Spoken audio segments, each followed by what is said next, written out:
Hello watch nerds. The Chinese watch industry is often looked down upon by serious enthusiasts for being a hotbed of clones and homages, and whilst there is certainly more than an element of truth to that, there are also some real gems, like the watch I have for you in today's video. My name is Louis and I am a classic menswear enthusiast and watch geek. If you enjoy this video, please give it a like and consider subscribing if you want to see more independent and unsponsored content like this. The watch world has exploded with colour in recent years, with eye-catching watches like the famous Tiffany blue dial Patek Philippe Nautilus 5711 commanding mind-boggling prices at auction and spawning dozens of copycats. But not everyone is a fan of those somewhat gaudy and attention-seeking dial colours. A salmon dial, on the other hand, can add a splash of colour whilst retaining a level of sophistication and elegance. The history of the salmon dial stretches back as far as the 1920s, but it's never reached the popularity of other classic dial colours such as silver and black. That being said, it is a great option for those who perhaps already have the usual bases covered and want something a bit different but still somewhat traditional. And so I present to you the star of today's video, this beautiful salmon dial watch by Merkur. I bought this watch a few weeks ago in AliExpress's anniversary sale and paid just over £75, including shipping and taxes. The design is a traditional vintage Chinese mechanical watch style.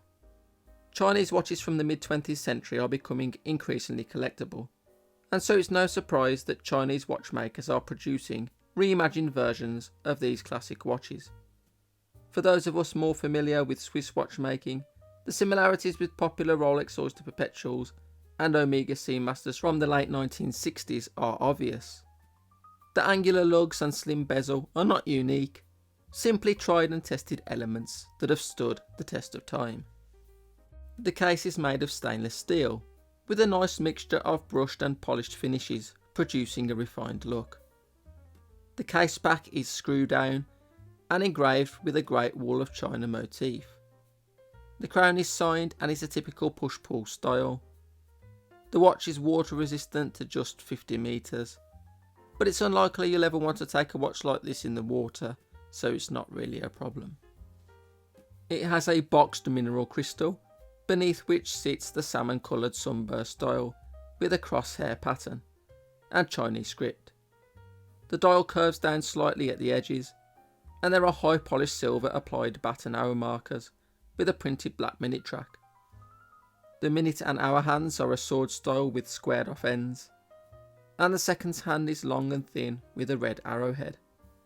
There is no date window, which I am pleased to see as it maintains the symmetry of the dial. The watch is beautifully proportioned, measuring 38mm in diameter with a thickness of around 12mm and a lug width of 20mm.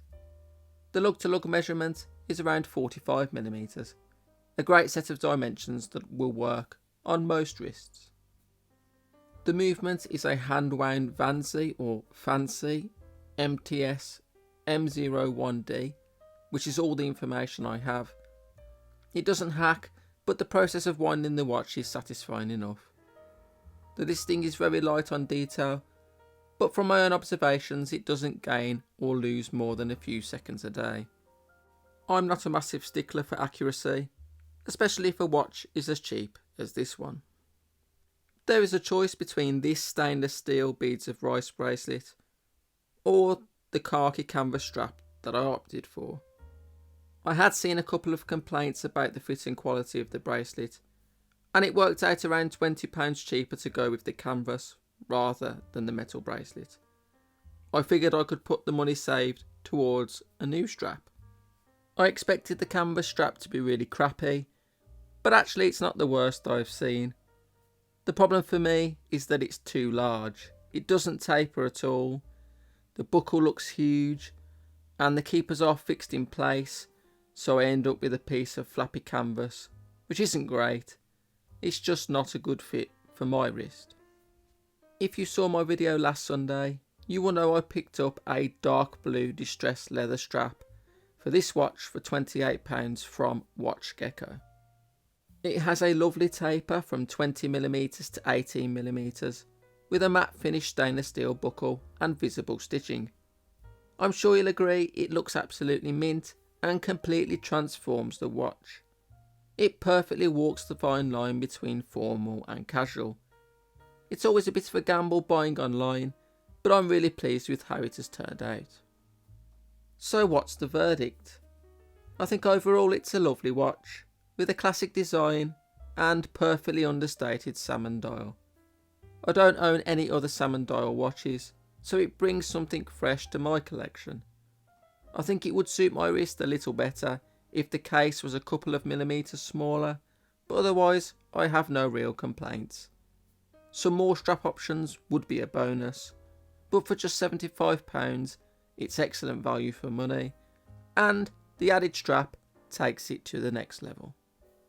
If you're not a fan of the salmon dial, there are also a bunch of other dial colours available with different straps, and Merkur also sells a lot of similar looking watches with slightly different dial designs if this one isn't your cup of tea.